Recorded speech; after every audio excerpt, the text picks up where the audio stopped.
Olá você, muito bom dia. Está no ar a primeira edição do Mister Mengão, o seu telejornal com as notícias do mais querido do Brasil. Flamengo diz que não aceita torcida única contra o Vasco. A presença da nação é indispensável. Hoje tem a estreia do Flamengo na Libertadores e Varela vai pro jogo.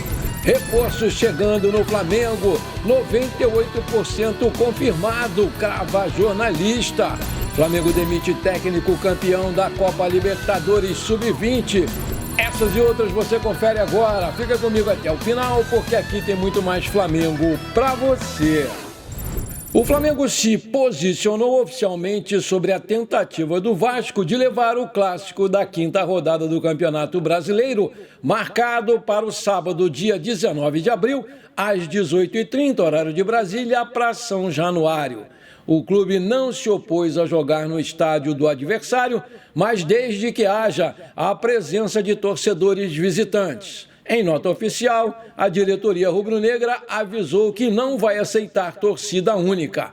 Aspas, o Flamengo estará pronto para disputar a partida contra o Vasco da Gama, válida pela quinta rodada do Campeonato Brasileiro, mas não aceita que a maior torcida do país seja deixada de fora dessa festa. Fecha aspas. O Flamengo entende que o BEP, que é o órgão responsável pela segurança nos jogos de futebol no Rio de Janeiro, deve garantir a integridade física e a segurança de todos os torcedores. A presença da nação rubro-negra é indispensável para que o espetáculo esteja completo. O Vasco enviou na última segunda-feira um ofício ao batalhão especializado em policiamento nos estádios, que é o BEP, para que esse jogo contra o Flamengo seja realizado em São Januário. O clube alega que o estádio está acostumado a receber torcidas de grande rivalidade, como as do Corinthians, São Paulo, Cruzeiro e a do Santos. O ofício do Vasco não pediu para que o jogo fosse realizado com torcida única.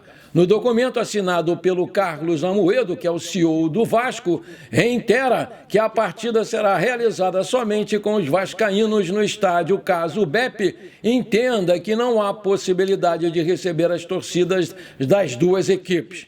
Portanto, a decisão do clássico ter a presença das duas torcidas está nas mãos da Polícia Militar do Rio de Janeiro. Em contato com o GE, a assessoria de imprensa da CEPEM informou que o comandante do BEP recebeu um documento do Clube de Regatas do Vasco da Gama nesse contexto e que está sendo analisado as suas disposições. O Flamengo não deve ter muitas mudanças para a estreia na Libertadores contra o Deportivo Táchira, mas uma alteração já é certa, porque sem o Wesley, o Felipe Luiz vai escalar o Varela. O restante da escalação deve ser parecida com o que a empatou com o Internacional no último sábado. O Felipe Luiz não montou o time no último treino no Ninho do Urubu e vai definir a escalação só hoje. Como a viagem é casada, os jogadores vão voltar direto para Salvador, onde vão enfrentar o Vitória nesse domingo. Não está descartada a possibilidade de preservar algumas peças, cenário em que alguns nomes correm por fora, como, por exemplo, Ayrton Lucas, Alan e Cebolinha. Provável time do Flamengo vai ser Rossi, Varela, Léo Ortiz, Léo Pereira, Alexandro ou Ayrton Lucas, Pulgar, Dela Cruz ou Alan, Luiz Araújo, Michael ou Cebolinha, Bruno Henrique e Juninho. Além do Wesley, o treinador também não vai poder contar com o Plata. Segundo o Flamengo, o lateral direito e o atacante apresentaram desgastes físicos após a data FIFA e precisaram ser poupados. O Gerson, com dores na coxa esquerda, não foi liberado para voltar a jogar. O Danilo e o Arrascaeta ainda se recuperam de lesões na coxa direita e também ficaram aqui no Rio de Janeiro. Assim como o Pedro, que voltou aos treinamentos com o grupo nessa semana e está em processo de recondicionamento físico. Favoritaço para essa partida de logo mais, o Mengão não perde desde 19 de janeiro, quando usou seu time C na derrota para o Nova Iguaçu pelo Carioca. Desde então, são 14 partidas seguidas sem perder, com um futebol dominante, muitos gols marcados e pouquíssimos sofridos. Sob o comando do Felipe Luiz, a invencibilidade é ainda maior. O comandante só perdeu um jogo à frente do Flamengo para o Fluminense no dia 17 de outubro de 2024. Já o Deportivo Táchira chega embalado por sua boa campanha no campeonato venezuelano. O clube da Venezuela é o vice-líder da competição, empatado com 18 pontos com o líder Deportivo Lagoaíra, que está à sua frente pelo saldo de gols. Recentemente, porém, o Táchira lamentou a perda da Supercopa da Venezuela para o próprio Lagoaíra, sendo derrotado nos pênaltis depois de um empate em 1-1. Vale lembrar que o Flamengo nunca perdeu jogando na Venezuela. Ao todo foram 7 jogos e 6 vitórias e um empate. E pela Libertadores, o Flamengo venceu todas as partidas contra o Táchira. Apesar desse bom retrospecto na Venezuela, o Flamengo vai ter que superar um número incômodo quando o assunto é estreia em Libertadores. O aproveitamento na primeira rodada é de pouco mais de 48%. O rubro-negro não estreia com vitória desde a campanha de 2022, quando foi campeão pela última vez, e não vence como visitante desde a semifinal daquela edição. Das 20 participações, o Flamengo venceu na estreia 7 delas, empatou outras 8 e foi derrotado em 5 oportunidades. As 2 últimas temporadas não trazem boas lembranças. Empate contra o Milionários em 2024 e uma derrota para o Alcas em 2023. Os 2 jogos foram fora de casa. A arbitragem desse jogo vai ser toda boliviana. No apito teremos Jerry Vargas, assistido por José Antelo e Eduardo Saavedra. E no VAR, Vilfrido Campos. Deportivo Táchira e Flamengo, nessa quinta-feira, às 21h30, horário de Brasília, pela Libertadores, vai ter a transmissão exclusiva do Disney Plus em canal pago e o estádio tem capacidade para 42 mil pessoas e deve estar lotado logo mais. O Flamengo informou nessa terça-feira que o técnico Kleber dos Santos não faz mais parte da comissão técnica das categorias de base do clube. Ele era o treinador do Sub-20 desde outubro do ano passado e, em março desse ano, foi campeão da Libertadores da categoria. O clube agradece aos serviços prestados e deseja sucesso na continuidade da carreira do treinador, escreveu o Flamengo em nota. O clube anunciou na semana passada a contratação do português Nuno Campos para comandar o time Sub-20. Foi indicação do José Boto. Existia a possibilidade do Kleber dos Santos assumir o Sub-20B, mas isso não se concretizou e o técnico deixa o Flamengo após 6 meses.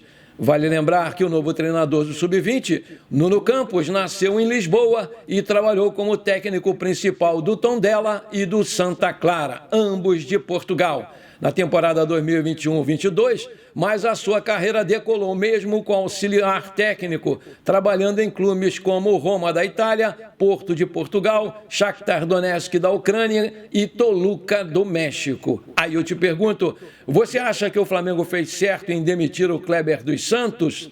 Coloca aí. O Flamengo encerra o seu primeiro trimestre de 2025 com o maior número de problemas musculares dos últimos 5 anos. Dos 10 problemas até 31 de março, 9 foram musculares, sendo 8 na posterior da coxa. Em coletivo, Felipe Luiz relacionou o seu estilo de jogo aos riscos dessas lesões. Lesões no futebol, 70% são posteriores da coxa, porque o modelo pede pressionar a sprint, perde, volta a sprint, se desmarcar no espaço, a sprint. O músculo que mais pede é esse. 8 clássicos em 12 jogos. Além do físico, tem o mental também. Esses jogadores, o que mais admiro é que não guardam nada. As lesões vão acontecer sim. É um risco que eu corro pedindo para eles jogarem assim, completou lá o Felipe Luiz. Se comparar o número de problemas médicos no geral do primeiro trimestre dos últimos 5 anos, o ano de 2025 não preocupa e aparece apenas no top 3, com 10 baixas. Em 2023 foram 12 lesões, enquanto em 2021 foram 11. nos 3 primeiros meses. Mas o número dessa temporada é o maior se isolarmos as questões musculares. 9 dos 10 problemas. Na temporada de 2021, das 11 lesões, 5 foram musculares no primeiro trimestre. Em 2023, foram só 4 das 12 lesões. Para reduzir os riscos, o Flamengo adotou um revezamento de jogadores durante todo o período que considerou como pré-temporada, ou seja, até o final do Campeonato Carioca. A comissão técnica evitou dar vários jogos seguidos à maioria dos jogadores, que foram poupados com um trabalho de controle de carga. Esse trabalho, porém, não evitou que os problemas acontecessem. Foram 7 lesões, 2 edemas e um desconforto com fadiga muscular até aqui. Meu amigo e minha amiga, além do seu like maneiríssimo e da sua inscrição super importante para mim, eu quero te pedir também para que você compartilhe esses nossos programas com pelo menos 3 amigos e parentes flamenguistas, porque se você fizer isso, a gente chega logo nos 100 mil inscritos, que é o meu grande sonho. Me ajuda aí. E se você indicar um novo inscrito, coloca aí nos comentários que eu vou ter o maior prazer de te agradecer em público e de mandar as boas-vindas para esse nosso novo inscrito. Combinado? Valeu! Nas últimas horas, surgiu um rumor nas redes sociais de que o meia Thiago Almada, ex-Botafogo e atualmente no Lyon da França, estaria na mira da diretoria do Flamengo. Entretanto, o mundo da bola rubro-negro apurou que os valores estariam fora da realidade do Flamengo. Em 2024, o Almada custou 25 milhões de dólares, 137,4 milhões de reais da época, ao Botafogo. Na época, o jogador pertencia ao Atlanta United dos Estados Unidos. Na operação ficou acordada uma futura transferência para o Lyon, clube que pertence também ao mesmo dono do Botafogo, o John Textor. Ou seja, para negociar o meia, o John Textor busca, no mínimo, recuperar o valor investido e, nessa temporada, o Flamengo não pretende fazer grandes investimentos porque o seu caixa anda um pouco baixo. O meia Matheus Gonçalves foi o vencedor do prêmio Super Gol, organizado pela Superbet, que elege o gol mais bonito do Campeonato Carioca 2025.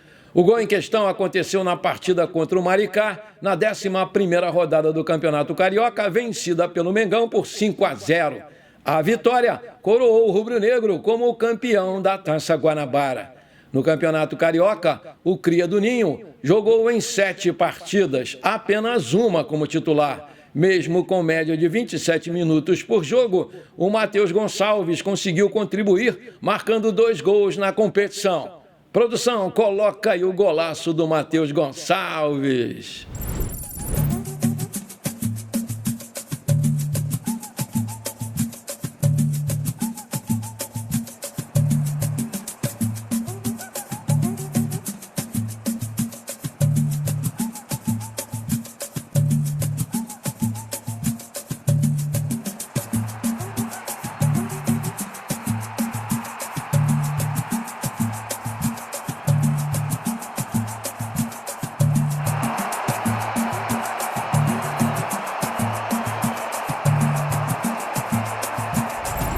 Ô Felipe Luiz, meu filho, você tem uma joia nas mãos e só coloca o garoto no finalzinho dos jogos. Ah, para com isso. Dá uma olhada nesse gol do garoto aí. Começa a acreditar mais nele, que é um cracaço de bola. Bota o garoto pra jogar mais, Filipinho. Ajuda a gente aí, meu querido.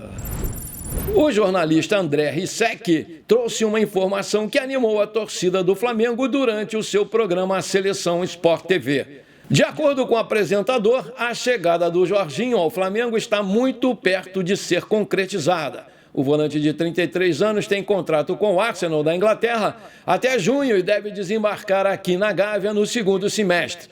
Aspas, é questão de tempo. Eu trato o assunto como que o Jorginho será jogador do Flamengo mesmo, fecha aspas.